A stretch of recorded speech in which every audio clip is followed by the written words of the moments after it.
Estimados oyentes, les traigo un video muy especial. Hoy estamos celebrando los 2500 suscriptores del canal. Así que antes de comenzar con el tema de hoy, quiero dar muchísimas gracias a todas las personas que han visto, comentado y dado likes a mis videos. Por supuesto que también muy agradecida con las personas que están aquí desde el comienzo, desde el primer video. Este pequeño canal es para todos ustedes y espero con muchísima ilusión que sigamos creciendo.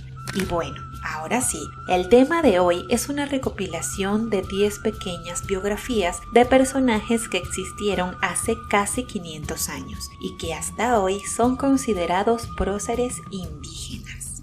Estos hombres de los que les hablaré vivieron en lo que hoy se conoce como el país República Bolivariana de Venezuela, pero que en aquellos tiempos se llamaba Provincia de Venezuela por ser parte del Reino de España. En esas épocas, los españoles luchaban contra las fuerzas indígenas buscando obtener el control de lo que hoy se conoce como el Valle de Caracas, pero que por aquellos tiempos fue provisionalmente bautizado como el Valle de San Francisco. Si eres de Venezuela, tal vez algunos de estos nombres te sean familiares, así que vamos a comenzar. El primero en nuestra lista es el cacique Chacao, perteneciente a los indígenas Caribe y del que no se tiene fecha de nacimiento registrada. De él se cuenta que era un hombre imponente, de cuerpo fornido, gran estatura, valiente, audaz, inteligente, además de tener increíbles habilidades en batalla. Chacao era muy respetado por los conquistadores, quienes sabían que era una persona clave para lograr hacerse con el dominio del valle. Fue así como en el año 1567 el cacique Chacao fue mandado a prisión por órdenes del conquistador español Diego de Lozada.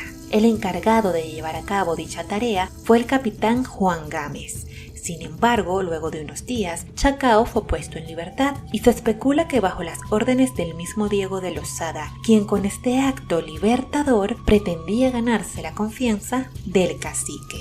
Pero su jugada le salió mal, porque ese mismo año, unos meses después, Chacao se alió con Guaycaipuro y con otros jefes indígenas, conformando una confederación local casi implacable. Y digo que casi implacable porque en la batalla decisiva de Maracapaná los españoles salieron vencedores. Y aunque Chacao salió ileso de tal enfrentamiento, resulta que un capitán español de apellido Catado fue hasta la tribu de Chacao para buscarle personalmente. Pero al no encontrarle, raptó a 2 pequeños niños indígenas a los que usó como carnada para atraer al cacique, quien era conocido por ser un hombre sumamente bondadoso con su gente y que no toleraba injusticias contra los suyos.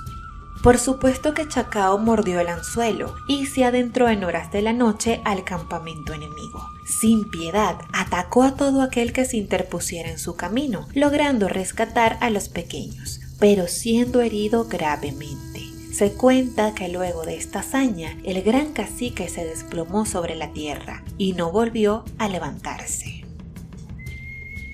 Ahora hablaremos un poco de Baruta, quien es hijo del reconocidísimo cacique Guaycaipuro.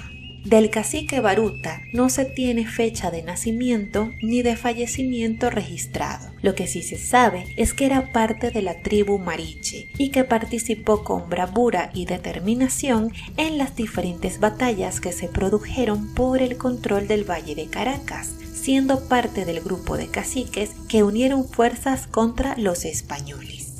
Dice la leyenda que al fallecer su padre a manos del enemigo, Baruta recibió el penacho de plumas rojas que solía usar este. Baruta ahora tomaba el lugar de su aguerrido progenitor y en una ceremonia su madre Urquía se las otorgó diciendo: «Sean estas plumas rojas el símbolo de la sangre de tu padre y de tu pueblo, derramadas por el invasor que viene a arrebatarnos nuestra tierra. Defiéndelas con honor». El joven Baruta era un as en las relaciones públicas. Se tiene conocimiento que logró excelentes alianzas con las tribus vecinas y que luchó valientemente al lado del cacique Tamanaco. Pero durante un enfrentamiento contra los españoles fue hecho prisionero y solo consiguió ser un hombre libre aceptando un tratado de paz que le ofrecieron los conquistadores. Se dice que vivió el resto de su vida siendo un hombre de paz. Hace unos instantes les mencioné al cacique Tamanaco. ¿Y quién era este caballero? Pues él era el jefe de la tribu Mariche y también fue uno de los jefes de la temida confederación indígena que tantos dolores de cabeza les dio a los europeos. Los conquistadores tuvieron que llamar refuerzos. Miles de hombres viajaron desde España y otras recién fundadas provincias para poder hacerles frente a los hombres liderados por Tamanaco. El gobernador de la provincia de Venezuela por aquel entonces era Diego de Mazariegos y buscó apoyo en Francisco Calderón, quien era el teniente de la recién fundada ciudad Santiago de León de Caracas, para poder apaciguar a los locales. La cuestión fue que se decidió emprender una campaña liderada por el capitán Pedro Alonso Galeas, quien se fue acompañado de unos 80 hombres hacia las tierras de Tamanaco. Pero los españoles no fueron solos, porque tuvieron de guía al cacique Aribacuto, quien era amiguísimo y aliado de los conquistadores, además de contar con el apoyo del cacique Tapiaracay, quien era enemigo de Tamanaco. Se dice que los bandos se encontraron en un campamento indígena y se produjo una batalla feroz en donde no resultó vencedor alguno, aunque unos pocos días después se produjo un nuevo enfrentamiento donde Tamanaco fue capturado y condenado a la horca. Sin embargo, los españoles tuvieron otra idea y le ofrecieron a Tamanaco la opción de salir ileso de todo aquello si lograba vencer en una pelea cuerpo a cuerpo al perro entrenado del capitán Mendoza, que irónicamente se llamaba Amigo. Aceptó pues el bravo cacique a pelear contra el enorme perro en la Plaza Mayor, hoy llamada Plaza Bolívar de Caracas. Pero el perro era un animal entrenado para arrebatar vidas y de una dentellada tumbó al cacique. No te explicaré muchos más detalles de esto, pero solo te diré que con unas cuantas mordidas el perro logró desprenderle la cabeza a Tamanaco. Del cacique Tamanaco no puedo darte una fecha ni un lugar de nacimiento, pero sí te puedo decir que fue durante el año 1573 que perdió el aliento en ese bizarro suceso. Ahora vamos a hablar un poquito acerca del cacique Terepaima, quien llevó un papel fundamental en la resistencia indígena venezolana. Él también fue uno de los jefes de la temida confederación de la que hemos hablado antes. Terepaima fue un cacique que se ganó el respeto de muchas otras tribus. Él era un hombre determinado, ágil, valiente y bravo. Junto a Guaycaipuro lograron asediar en múltiples ocasiones campamentos enemigos por todo el centro de lo que hoy es Venezuela. Su figura pasó a ser una leyenda por aquellos tiempos, ya que se dice que fue él quien acabó con el español Juan Rodríguez Suárez durante una emboscada. ¿Y quién era Juan Rodríguez Suárez, que era tan importante? Pues uno de los exploradores y conquistadores más activos de la época, quien realizó sus hazañas en los antiguos territorios de Colombia y Venezuela. También fue el fundador del estado Mérida y fue quien arrebató la vida del cacique Yoraco, antiguo jefe de la tribu de Terepaima, los arahuacos. Terepaima no solo fue un excelente guerrero, también tenía buenas dotes para la política. Se cuenta que negoció en un par de oportunidades con importantes personalidades como el mestizo Francisco Fajardo, quien estaba del lado de los españoles. Pero negociar no significa rendirse o someterse, porque Terepaima siempre peleó por la autonomía del pueblo indígena, hasta que un día le alcanzó el arma enemiga que lo dejó inerte en el campo de batalla. Tenemos también al cacique Guaycamacuto, quien pertenecía a los caribes y que habitaba en lo que hoy se conoce como Macuto en el estado La Guaira en Venezuela. Se dice que él era un hombre inteligente y con excelentes habilidades diplomáticas, además de ser comerciante. La historia cuenta que en el año 1558 Guaycamacuto formó alianzas con los caciques del litoral central en busca de deshacerse de Francisco Fajardo y sus hombres, a quienes habían recibido un son de paz, pero que no tardaron en cometer abusos e intentar someterlos. Esta primera confederación se llamó Alianza de Ubero. En aquellos tiempos, Guaycamacuto no daba respiro a los conquistadores. Era un hombre aguerrido y un excelente líder. Para el año 1568, 10 años después de la Alianza de Ubero, se une a Guaycaipuro formando parte de la Confederación Indígena. Pero al caer Guaycaipuro y algunos otros líderes de dicha confederación, Guaycamacuto decidió rendirse ante los españoles. Así fue como hizo un pacto de paz con Diego de Lozada y el español le permitió vivir como un hombre libre y soberano hasta el fin de sus días. Hablando de caciques del litoral, también tenemos al cacique Naiguatá, quien era el señor de un vasto y hermoso territorio que comprendía desde el río Anare, en lo que hoy es el estado La Guaira, hasta las costas de Puerto La Cruz. Naiguatá también pertenecía a los caribes y en la gran mayoría de las fuentes que consulté para hablarte un poco de su vida mencionan que era un hombre amante de las aves, en especial de las gaviotas. Se dice que las protegía día y noche y que no toleraba que nadie les hiciera daño. Incluso hay una historia que cuenta que el cacique Naiguatá había recibido hospitalariamente a un grupo de españoles, pero que uno de ellos cometió el error de disparar a unas gaviotas que estaban cercanas, hiriendo a una de estas. Naiguatá se enfureció muchísimo y pidió al jefe de los invitados que le entregaran al culpable para sacrificarlo. Por supuesto que los españoles no entregaron a nadie, pero eso no detuvo a Naiguatá, quien apresó a varios españoles y dio con el culpable. Pero cuando estaba ya a punto de sacrificarlo, una gran bandada de gaviotas voló por el cielo azul. Y Naiguatá, que tenía poderes espirituales, entendió que esto era una señal de perdón. El cacique Naiguatá formó parte de la Alianza de Ubero fundada por el cacique Guaycamacuto y también formó parte de la famosa Confederación Indígena liderada por Guaycaipuro. Él fue un hombre valiente, aguerrido y místico que falleció a una edad muy avanzada. Nuestro siguiente protagonista es Yare, quien no solo era cacique, sino también chamán y consejero. Él habitó en lo que hoy se conoce como los estados Miranda, Monagas y Anzoátegui. Sus dominios eran inmensos. El cacique Yare fue una persona muy importante en sus tiempos. Era abuelo del cacique Yaracuy, consejero del cacique Terepaima y además amiguísimo del cacique Tamanaco. Yare fue un hombre que puso a temblar a los conquistadores. Él luchó ferozmente en varios puntos del antiguo territorio venezolano. Yare estaba en todos lados y se aliaba con todo aquel que estaba dispuesto a eliminar a los invasores.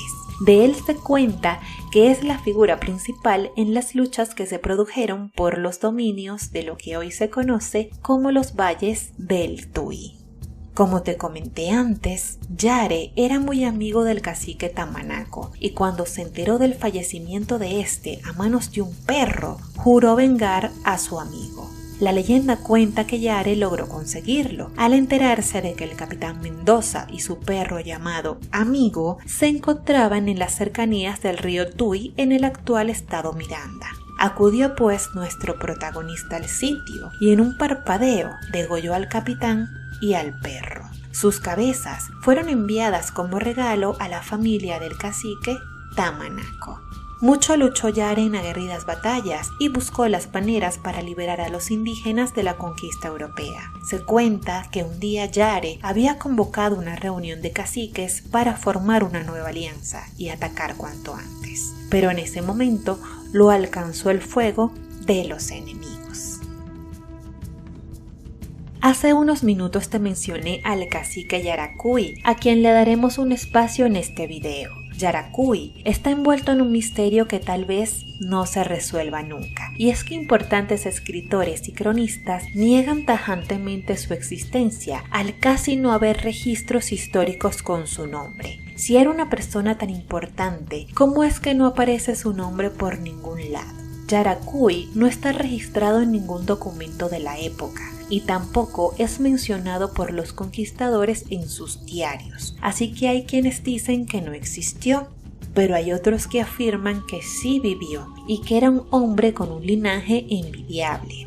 Nació siendo hijo del cacique Chilúa y nieto del famoso cacique Yare. Además, se le atribuye ser padre de una princesa llamada Yara, que no estoy segura si se refiere a la India Yara, hoy conocida como María Leonza, porque según otras fuentes, la India Yara era hija de Nirgua, cacique de los Níbar. Pero independientemente de quién haya sido su hija, hay unas fuentes que afirman que Yaracuy era un cacique y jefe guerrero ejemplar, además de ser un muy buen comerciante. Se dice que tenía buenas dotes para ser chamán, pero que lo rechazó, porque él lo único que quería era luchar contra los conquistadores. Se dice que Yaracuy fue un hombre que venció en múltiples ocasiones a los combatientes enemigos, no solo a los españoles, sino también a los indígenas caripes y macaures, quienes eran aliados de los europeos. Pero luego de algunos años de batalla, le llegó el día a Yaracuy. El cacique fue atrapado y llevado preso por Pedro Ponce de León, el nuevo gobernador de la provincia de Venezuela. En ese momento, el rey de España era Felipe II y Yaracuy fue acusado de traición al monarca. Se cuenta que estando en su celda esperando sentencia, el cacique estuvo a punto de escaparse, pero uno de los soldados españoles se da cuenta.